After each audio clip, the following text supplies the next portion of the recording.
The NPCs in the Crystal Hub are trapped, and the reason for it will be darker than you could imagine, with one of our favoured characters having a crucial part to play in all of this. So, to begin with, Dazzle was the first to arrive at the floating islands, with his memory freshly and completely wiped. This clearly shows that Dazzle had been around before the islands were made. He further says that he had built his store using spare fabric found among the surrounding area, so we can gather that the Crystal Hub started off as an empty island, uncultivated by anybody. Dazzle says that Quill's theory is that the islands appeared with him, but we are told no more of this from Quill. Dazzle also has a sinister line, where he says, "These realms are unpredictable, be prepared for anything." We ask what to be prepared for, he says, running, fighting, hiding. Dazzle has heard about undead monsters and bounty magical slimes. Anything is possible here. Dazzle highly recommends always having a plan. Now, as we know, Dazzle is referencing some of the enemies we have in the game. Since we've never seen monsters in the Crystal Hub, we can only assume Dazzle has been told stories by travelling roamers like ourselves or Glenn the Goblin Trader, or that he may have had to experience it firsthand when the island first came around. 3 days later from Dazzle arriving, Professor Quill arrived with his home, and with help from Dazzle for lifting, turned it into the library we know now. Professor Quill claims to have gone to sleep as normal, and when he woke up he found himself in the island with his home brought with him. He seems to like the Crystal Hub, as he likes to stare into the open space and says that he wouldn't go back even if he knew how.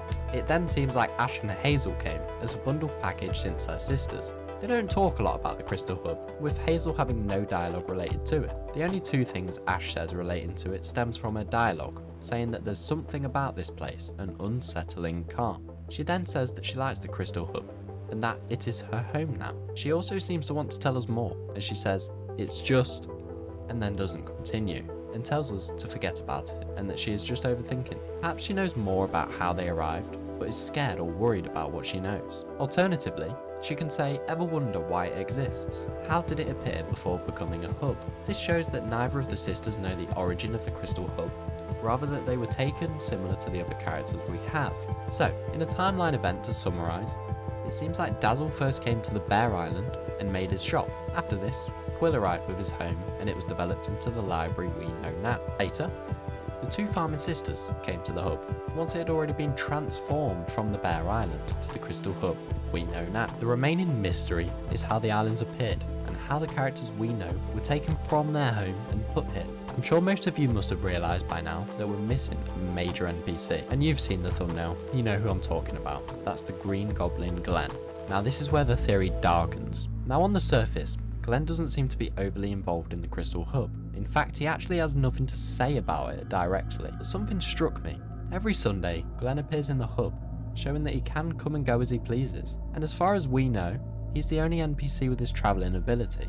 Yet he clearly hasn't told the other NPCs how he does it. Furthermore, when he's not in a player's realm or in the Crystal Hub, it leads me to question where he is. Supported by the endless stock of goblin blocks, banners and other decorations, perhaps he is sneaking between hideouts and other unknown realms. Something I also find strange is the fact that he mentions Dazzle, asking what kind of creature he is. He also refers to him as a golem of steel, and that he would rather enjoy further learning about his inner mechanisms to research in aid of traps he is developing.